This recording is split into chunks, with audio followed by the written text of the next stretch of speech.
여러분 안녕하십니까? 오상준입니다. 과거에 살았던 사람들은 과학기술이 발달하면 발달할수록 기계가 모든 일을 처리해 주기 때문에 시간이 남아돌 것이라고 생각했습니다. 한 번은 타임지가 기록하기를 1960년대 상위원 분과위원회에서 어떤 한 전문가는 시간관리에 대해서 말하기를 과학기술의 발달로 20년 후에는 사람들의 매일, 매주, 매년마다 일하는 시간이 줄어들 것이고 전보다 일찍 은퇴를 해야 할 것이다 라고 이야기했습니다. 그렇게 되면 그는 말하기를 우리가 해결해야 할 문제는 어떻게 그 많은 시간을 보낼 것인가 라고 했습니다. 그런데 여러분, 그때로부터 약 60년이 지난 이후 과학기술의 발달로 우리가 넉넉한 시간을 보내고 있습니까? 과학기술로 말미암아 기계가 세탁도 하고 말리기도 하고 밥도 하고 설거지도 하고요. 우리의 일상생활을 다 돕고 있지만 정말 한간 시간을 보내고 있습니까? 아닙니다. 오히려 과거보다 훨씬 바쁘게 살아간다는 것입니다. 과거 어느 때보다 과학기술의 발달로 최고의 삶의 편리함을 누리는 21세기 사람들은 과거 어느 때보다 더 정신없이 바쁘게 살아간다는 것입니다. 그래서 요즘 사람들의 가장 인기 있는 상품도 어떤 것일까요? 시간을 절약해 주는 상품입니다. 가장 잘 팔리는 샴푸가 어떤 샴푸일까요? 샴푸와 린스를 한꺼번에 할 수 있는 샴푸인 것입니다. 피자도요. 최고로 잘 팔리는 피자는 도미노스 피자라는 것입니다.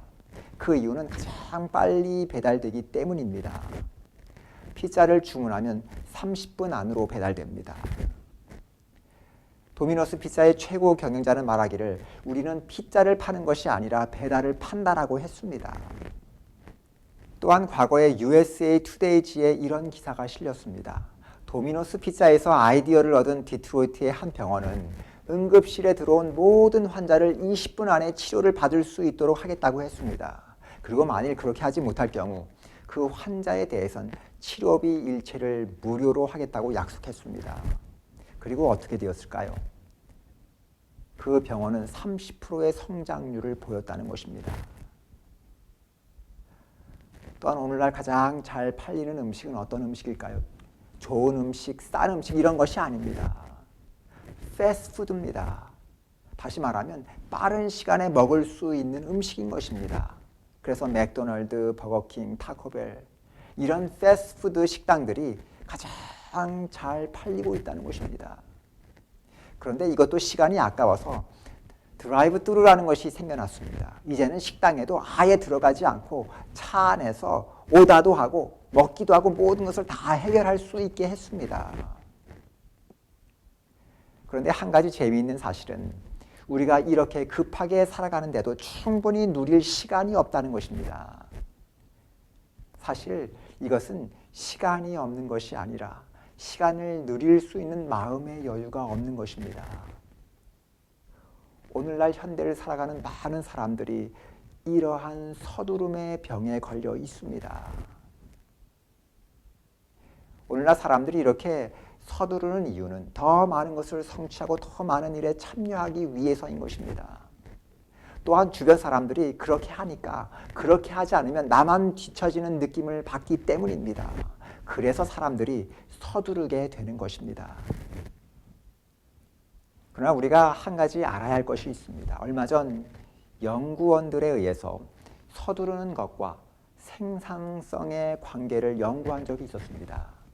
그런데 그 연구 결과 그 생산성과 서두르는 것에는 아무런 관계가 없다는 것이 밝혀졌습니다. 서두른다고 해서 더 많은 일을 성취하거나 더 많은 일을 하는 것이 결코 아니라는 것입니다. 그렇다면 서두르는 것이 나쁜 것인가 하는 질문을 하게 됩니다. 그의 답은 무엇일까요? 그렇다는 것입니다. 서두르는 삶은 부정적인 결과를 가져온다는 것입니다. 몇 가지만 살펴보면 먼저 서두름은 피상적인 삶을 살게 한다는 것입니다. 한 신학 교수는 피상적인 삶이 우리가 살고 있는 시대의 가장 큰 저주다라고 했습니다. 저는 여기에 동의합니다. 서두르는 사람들은 깊이 있는 삶을 살 수 없다는 것입니다. 많은 책을 읽을 수 있을지는 몰라도 그 책을 깊이 있게 이해할 수 없고요. 많은 사람들을 많이 만날 수는 있을지 모르지만 깊이 있게 사귈 수는 없다는 것입니다. 또한 많은 결과를 낼 수 있을지는 몰라도 그 결과는 피상적인 것입니다. 옛날 과학기술이 발달하지 못해서 모든 것이 불편했던 과거에 살았던 사람들은 오히려 깊이 생각하는 삶을 살았습니다. 예를 들어서 아브라함 링컨은 어린 시절 많은 책을 갖지 못했습니다. 그는 성경, 이솝우화 그리고 몇 권의 책을 가지고 있었을 뿐이었습니다. 그러나 그는 자신이 가지고 있는 책들을 반복해서 읽었고 그것에 대해서 깊이 생각하는 사람이었습니다. 그렇기 때문에 그는 세상을 변화시키고 사람들에게 영향을 미치는 삶을 살았다는 것입니다. 두 번째는 서두름은 사람들로 하여금 사랑하는 일에 무력하게 만든다는 것입니다. 서두름의 병에 있어서 가장 심각한 것은 사랑하는 능력을 상실하게 만든다는 것입니다. 여러분, 사랑이라는 것에는 반드시 시간이라는 것이 요구됩니다. 시간이 없이는 사랑할 수가 없습니다. 그런데 서두르는 사람들은 시간을 가지고 다른 사람들을 사랑할 만한 여유가 없습니다. 그래서 고린도전서 13장을 보시면 사랑은 무엇이라고 했습니까? 오래 참는 것이라고 했습니다. 오늘날 사랑이 세상에 결핍된 이유가 무엇일까요? 자신의 일에 열중하다 보니 다른 사람들에게 시간을 내줄 만한 여유가 없기 때문인 것입니다. 오늘날 이러한 모습들을 자주 보게 됩니다. 특별히 운전하다 보면 신호등이 바뀌었는데 차가 가지 않으면 옆에 있는 차들이 뒤에서 팡팡거립니다. 조금만 천천히 운전해도 하이빔을 뒤에서 깜빡깜빡거리거나 뒤에서 바짝 달라붙습니다. 차선을 바꿔야 하는데 옆에 있는 차가 양보하지 않습니다. 그러다가 급해서 밀고 들어오다가 교통사고가 발생하는 것입니다. 이러한 일들은 성급한 마음에서 비롯된 것입니다. 이러한 성급한 마음에는 사랑을 담을 수가 없습니다. 세 번째는 서두름은 건강한 삶을 방해한다는 것입니다. 사람이 가장 건강한 상태는 어떤 상태일까요? 성경은 인간을 혼과 영과 육 세 가지 부분으로 분류했습니다. 그런데 사람이 정말 건강하려면 몸과 마음과 영혼이 모두 건강해야 합니다. 오늘날 사람들은 몸과 마음을 건강하게 하려고 운동도 하고 정신 수양도 합니다. 그러나 영혼이 건강하지 못하면 삶의 만족도 의미도 찾을 수가 없습니다. 그러면 건강한 삶을 살 수가 없습니다. 그런데 그 영혼의 건강은 어디서 올까요? 하나님과의 가까운 관계에서 오는 것입니다. 그러나 오늘날 많은 사람들이 바쁘다는 이유로 자신의 영혼에 소홀히 한다는 것입니다. 이러한 생활은 자신의 건강한 삶을 방해하는 것입니다.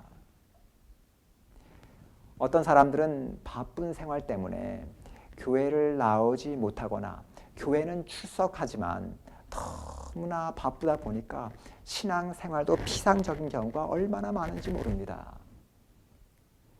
그러나 한 가지 이해하는 것은 시간과 깊이는 비례한다는 것입니다. 짧은 시간 안에 깊이를 얻을 수가 없습니다. 깊이를 얻는 데는 많은 시간과 헌신이 필요합니다. 그래서 서두르는 삶을 사는 것은 매우 부정적이다라는 것입니다. 그렇다면 서두르는 삶을 사는 사람들의 증세는 어떤 것일까요? 먼저 시간이 부족하다는 강박관념에 사로잡혀 있습니다. 시간이 부족하다고 느끼는 사람들은 뭐든지 빨리 하려고 듭니다. 빨리 먹고 빨리 말하고 빨리 읽고 서두릅니다. 식품점에서 돈을 내기 위해 줄을 설 때도 줄을 선 사람들의 수, 그리고 각 사람이 장 바구니에 담고 있는 모든 아이템들을 계산합니다. 그리고 줄을 결정합니다. 그리고 함께 옆에 섰던 사람보다 빨리 나가야 직성이 풀립니다. 그러나 그 사람보다 늦게 나가면 기분이 불쾌합니다. 두 번째는 한 번에 여러 일을 하려고 한다는 것입니다. 서두르는 병을 가진 사람들은 빨리 서두르는 것에 만족을 느끼지 못합니다. 이 병이 심해지면 이제는 한 번에 여러 일을 하려고 합니다. 특별히 운전을 하면서 운전만 하는 것이 아닙니다. 그것에만 만족할 수가 없습니다. 그래서 운전을 하면서 커피도 마시고 샌드위치도 먹고 화장도 고치든지 수염을 깎든지 전화도 받고 라디오도 듣습니다. 세 번째는 늘 딴 생각에 정신이 팔려 있다는 것입니다. 직장에서는 집안일을 생각하고 집안에서는 직장일을 생각합니다. 예배 시간에도 늘 딴 생각을 하고 있는 분들이 있습니다. 여자분들은 집에 불을 잘 끄고 왔나, 다리미는 잘 껐나, 문은 잘 잠그고 왔나 염려하시고요. 남자분들은 오후에 누구를 만나야 하는지, 또 오후에 무슨 일을 해야 하는지 늘 딴 생각에 잠겨 있습니다. 그런데 딴 생각을 하시는 분들은 자신은 늘 앞서 있다고 생각하는데 그렇지 않습니다. 자신이 하고 있는 일에 온전히 집중할 수 있어야 효율성이 높은 것입니다. 예를 들어서 옛날에 학교 다니는 아이들 중에 공부는 열심히 하는데 성적이 오르지 않는 아이들이 있습니다. 왜 그럴까요? 공부 시간에 늘 딴 생각을 하고 있기 때문입니다. 국어 시간에는 수학 걱정하고 수학 시간에는 영어 걱정하고요. 이렇게 공부하니까 머리에도 들어오지 않고 성적도 오르지 않는 것입니다. 네 번째는 삶의 피곤함을 느끼며 살아간다는 것입니다. 이 서두르는 사람들은 마음에 쉼이 없습니다. 직장에서 집으로 돌아와도 쉼이 없습니다. 계속적으로 계획을 세우고 일을 생각함으로 마음에 쉼이 없습니다. 그렇기 때문에 늘 몸과 마음이 피곤합니다. 집에 돌아와서도 습관이 되었기 때문에 이유 없이 서두릅니다. 늘 긴장된 상태이기 때문에 가족들에게 짜증을 내고 화를 냅니다. 다섯 번째는요, 기억력이 감퇴된다는 것입니다. 오늘날 사회의 심각한 장애 중에 하나가 기억력이 감퇴되는 것입니다. 일명 건방증입니다. 오늘날 나이 든 분들보다 젊은 사람들에게 급속히 퍼져가고 있다는 것입니다. 나이 든 분들이야 나이가 들어서 그렇다 하지만 젊은 사람들이 기억력이 감퇴된다는 것은 심각한 문제가 아닐 수 없습니다. 그런데 이런 현상이 일어나는 이유가 무엇일까요? 뇌가 혹사당하고 있기 때문입니다. 뇌가 기억할 수 있는 용량은 제한되어 있습니다. 그런데 너무 많은 것을 기억시키려 한다면 이미 저장되어 있는 내용을 지우는 수밖에 없는 것입니다. 이런 증세를 갖고 있다면 우리는 서두르는 병에 걸려 있는 것입니다. 그런데 이런 사람들의 가장 큰 문제는 하나님의 음성을 들을 수도 없고 하나님의 뜻을 깨달을 수도 없고 하나님을 만날 수도 없습니다. 결과적으로 하나님과는 거리가 먼 인생을 살아가며 자신의 삶을 낭비하게 된다는 것입니다.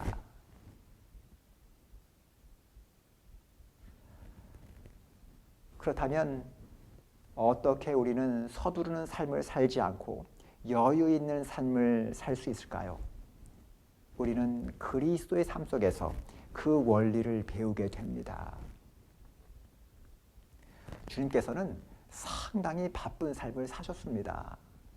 마가복음을 보시면 종종 예수님께서는 식사를 하실 겨를도 없이 병자를 고치시고 말씀을 선포하시는 내용을 우리가 보게 됩니다. 마가복음 3장 20절을 보시면 이렇게 적혀 있습니다. 집에 들어가시니 무리가 다시 모임으로 식사할 겨를도 없는지라. 마가복음 6장 30절과 31절입니다.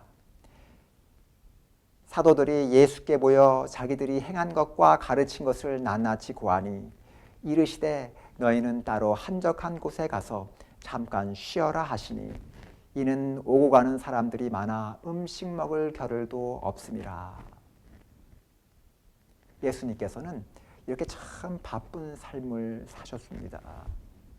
이렇게 바쁜 삶을 사시긴 하셨지만 그러나 예수님께서는 서두르는 삶을 사시지는 않으셨다는 것입니다.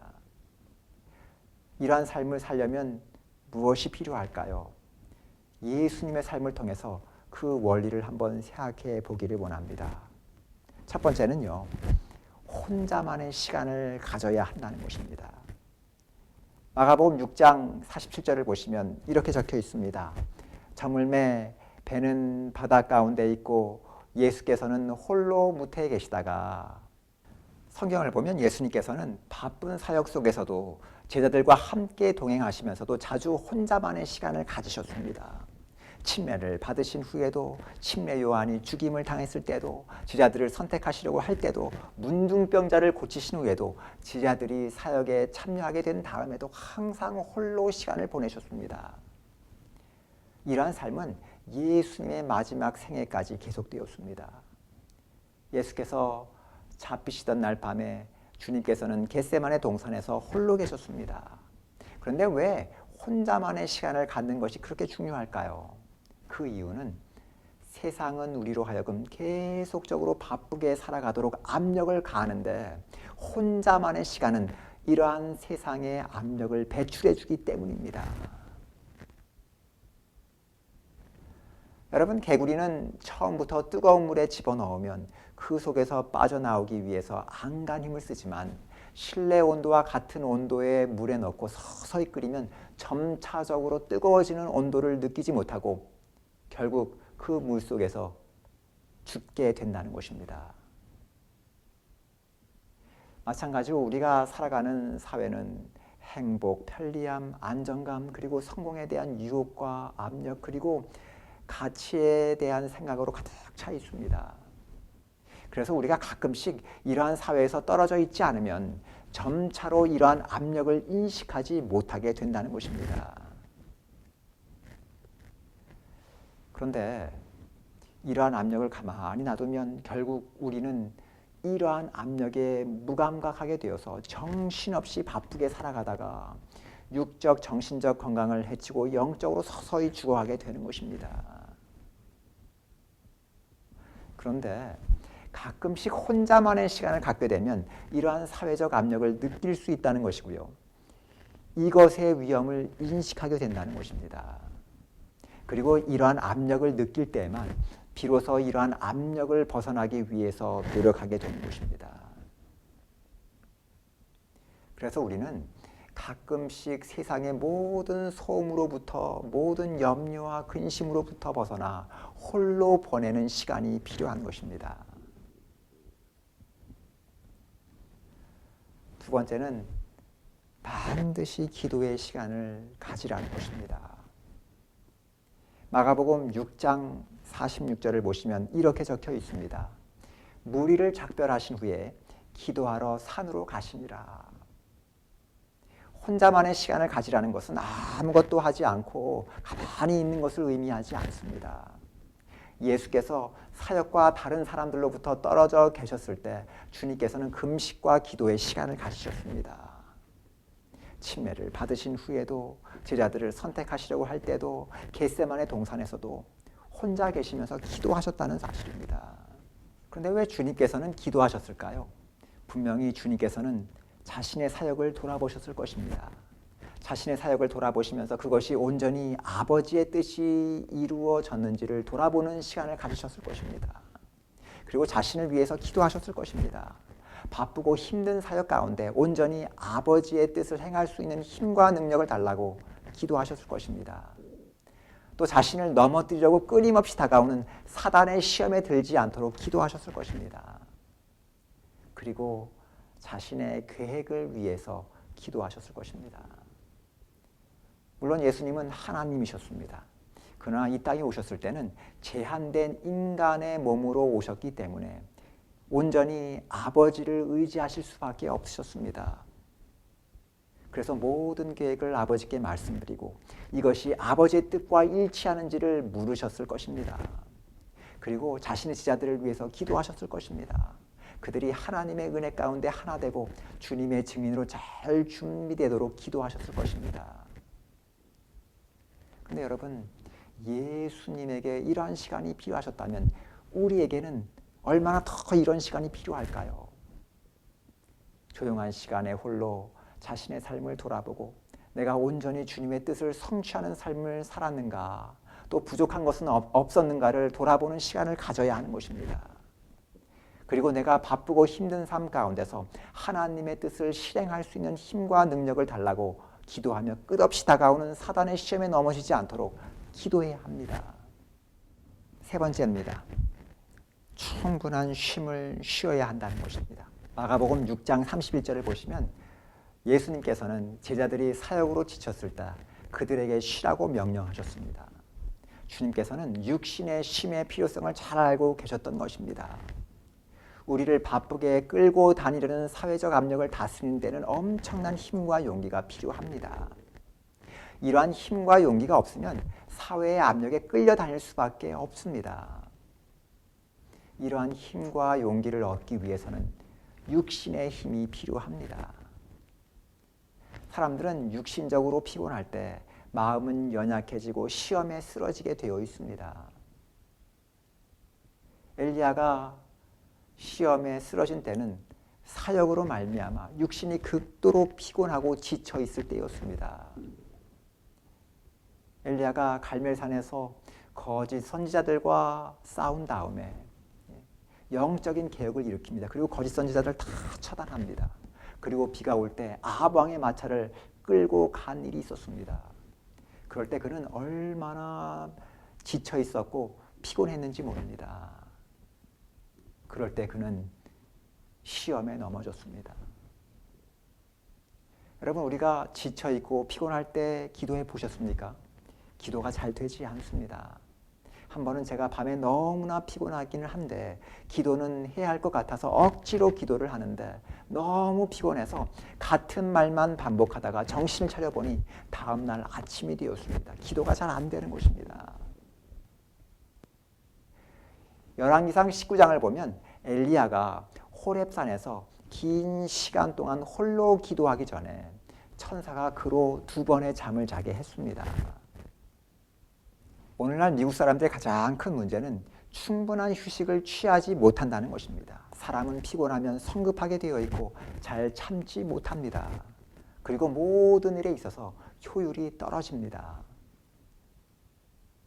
타임지가 말하기를 오늘날 미국인들의 수면 부족은 국가 예산 적자액을 능가하고 있으며 이로 인하여 성급한 것으로부터 치명적인 교통사고에 이르기까지 모든 일에 영향을 미치고 있다고 했습니다.